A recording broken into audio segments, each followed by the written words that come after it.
inutusan tayo ng ating alaga na bumili ng kanyang diaper, ay tayo ay papasyal muna ng konti dahil lagi nang tayong nasa loob ng bahay. So pupuntahan natin yung Hopewell Century kung saan daw napakaganda ng tanawin at makikita ang lahat ng magaganda at matataas na building. Tara, puntahan natin dito yan sa Wanchay Exit D. So, sundan nyo lang itong bidyong ito para hindi kayo maligaw mga kainday. Pag andito na nga kayo sa loob ng MTR ay nako, baka mabudol kayo dito sa dami ng mga paninda. Kaya nga yung aking mata ay nako, iniiwas-iwas ko. At baka ako ay mabudol, ay delikado ang pambili ng ulam ngayong gabi. Nako, sa dami ngang nakikita hindi ko nga maiwasan mapatingin at meron nga sila dito mga 50% off pero hindi ako bibili dahil nga ang pambili ko lang din ay pambili ng dinner namin ng aking alaga. Hindi ka nga maiinip pag ikaw ay naandito dahil nga ang dami mong makikita, takaw mata. Kaya delikado ka dito kung ikaw ay mapera. Nako, mabubudol ka inday.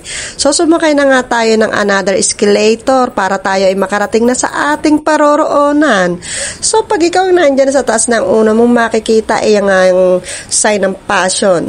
Passion na yan ay isang restaurant.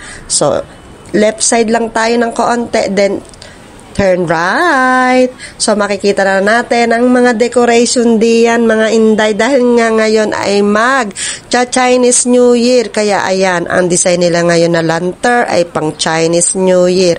So napakaganda ng kapaligiran dyan mga kainday. Pwede kanya magpa photoshoot, video. So marami dyan dahil nga ngayon ay Thursday.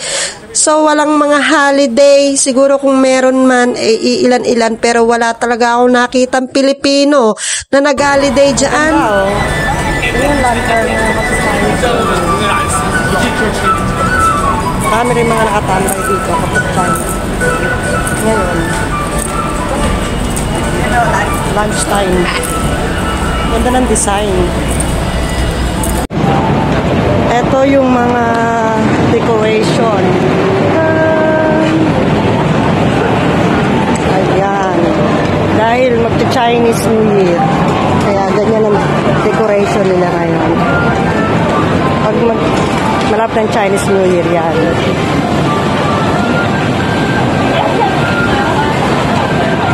Dahil Year of the Dragon.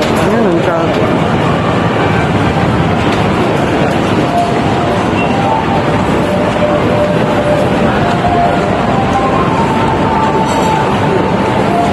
Haba ng dragon, no? Natapos din ang ating paglalakbay at ayan na nga ang Hopewell Century. Nakita na natin.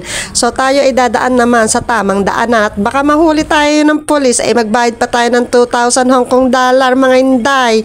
So wag tayong tatawid kung saan saan. Sasakay na naman tayo ng panibagong lift mga kainday at pag tayo ay sumakay ng lift, yung taas na yon ay third floor na yon. So pag nandyan na nga tayo dyan sa third floor na yan, oo, dyan nga to the go.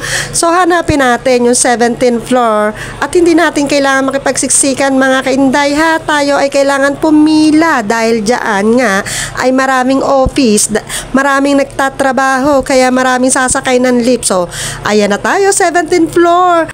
Ang tatandaan mo lang diyan sa 17th floor ay yung Grand Buffet dahil na andyan lang naman yung lift na sasakyan natin. So, to the go! So, ayan na nga ang sinasabi nila at pinagmamalaking magandang tanawin ay hindi ko nga makita masyado dahil sa kapal ng fog. So, pag tumataas yung elevator ay hindi ko masyadong makita ang ganda ng tanawin. At pag medyo masela ng inyong sikmura ay talaga naman hindi nyo makakayan tumingin sa ibaba dahil malulula ka, inday. Kaya nga hindi ako masyadong tumingin diyan. Lagi na lang akong nasa gilid dahil ang aking sikmura ay iba na ang nararamdaman. Sana ay nag-enjoy kayo sa aking mga video ngayon na in-upload at maraming salamat sa mga sumusuporta sa aking video. To the go!